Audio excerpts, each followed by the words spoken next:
that she contemplated suicide.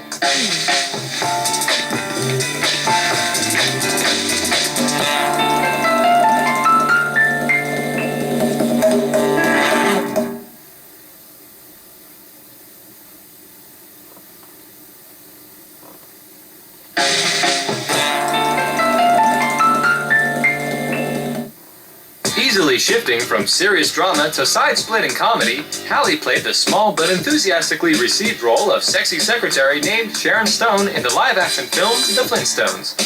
And although she turned Sandra Bullock's part down in the blockbuster Speed, she again won the hearts of her fans in the heart-wrenching story of a crack addict mother in Losing Isaiah in 1995. The next year, Hallie appeared in the action picture Executive Decision.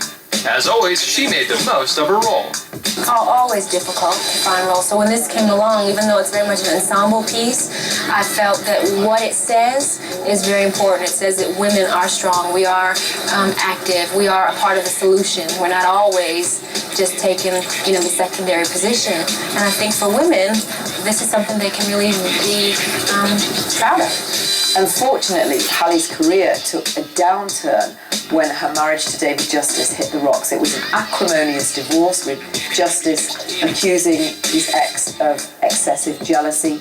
The tabloid headlines maligned Hallie, and she was so depressed and distressed at the time that she contemplated suicide. She did, however, pull herself together, drawing strength, she said, from her mother, who at a very difficult time herself in the 60s and 70s had managed to raise two little black girls in a white neighbourhood. The hard-working actress threw herself into her favourite charities, the National Breast Cancer Coalition and the Juvenile Diabetes Association. Hallie visited troops in Sarajevo, and she was given an award by the Harvard Foundation for Intercultural and Race Relations. Trying to put her hideous divorce behind her, it was easy to understand why the 29-year-old Hallie decided to star in the over-the-top comedy Bats. I'm going to do a big, broad comedy starting in a month, which will be very different for me. So I like to do just different things. Bats was not a good movie, but it was a refreshing respite for the stressed-out star.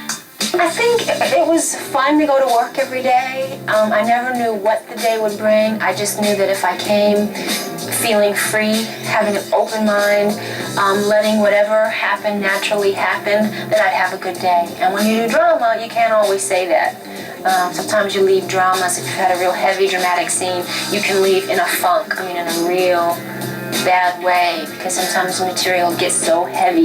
Well, this was light and airy, and it was just really like playing. Coming to work every day was like playtime.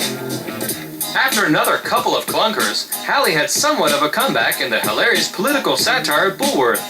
Written, directed by, and starring Warren Beatty. The gorgeous 30-year-old stole the show. And then, in 1999, Hallie met her match. I think this summer I'm going to try my hand at Dorothy Dandridge, doing her life story. Yeah, that feels really exciting for me. It was exciting for her audience as well. As the star of the TV biopic introducing Dorothy Dandridge, Halle Berry played the legendary black actress to a T. The TV movie was a colossal success, and the ecstatic actress won an Emmy and Golden Globe. When others might gloat, Hallie remained humble. I think awards are important as long as you keep them in perspective and know that a lot of politics can go into awards sometimes. And if you win an award, it doesn't mean you are the best. And if you don't win an award, it doesn't mean you're not the best. I think if you win an award, accept it graciously and know that next year it'll be somebody else. And if you don't win it, then hope to win it one day. And know that if you don't, that is not the yardstick in which you should measure your talent by. Hallie's personal life was looking up as well. The 31-year-old actress became engaged to musician Eric Benet on her birthday in 1999.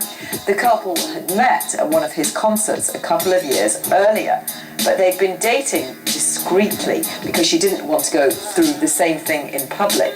And this time she decided to wait before plunging into anything.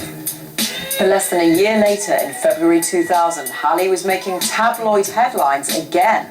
The sexy star ran a red light on Sunset Boulevard and caused an accident. She didn't stop. Instead, Bleeding profusely, she drove herself to a hospital. She received over 20 stitches for the gash on her forehead. The disoriented actress told the doctors about the mishap, fully admitting her fault in the crash that left the other driver with a broken wrist. She had to pay a $13,500 fine and serve 200 hours of community service. Even though the tabloids dragged her name through the mud and she became the butt of many jokes, she weathered it all with a certain kind of grace, and she discovered that really it wasn't the end of the world. In fact, there were some pluses because it meant she wasn't under pressure anymore to live up to a certain standard that she'd always held herself to. And so a person who grows up in an all-white neighborhood or attends an all-white school who is a person of color is constantly being reminded of their race and takes on a burden, which is really an unfair burden of representing the entire race and having to live up to a higher standard than the rest of the people. By this time, Hallie had really developed a thick skin. She went on to star as Storm in X-Men, the comic book-inspired hit that was hugely popular. She controls the weather with her mind. That you know about her, but what you really don't get to know about her this time around is she's very much sort of the earth mother of the group.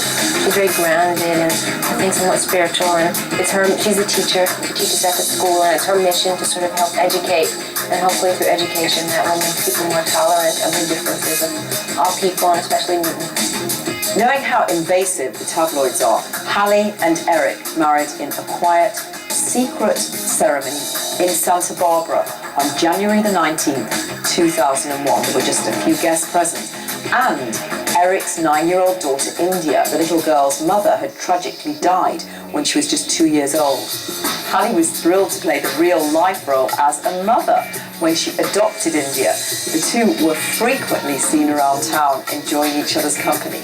The actress felt that it was important not to let Hollywood infect her new stable family life. I have a daughter and a husband, and I think it's very important that we have a sense of who we really are and not get caught up in the movies and the characters and the fakeness of what the life, offers up, and we always stay connected to what's real in our life. And you have to work at making that more your reality than not, especially when you live in Los Angeles where it all lives and breathes, Despite the progress she made over the years, she had become more confident. She still really saw herself as a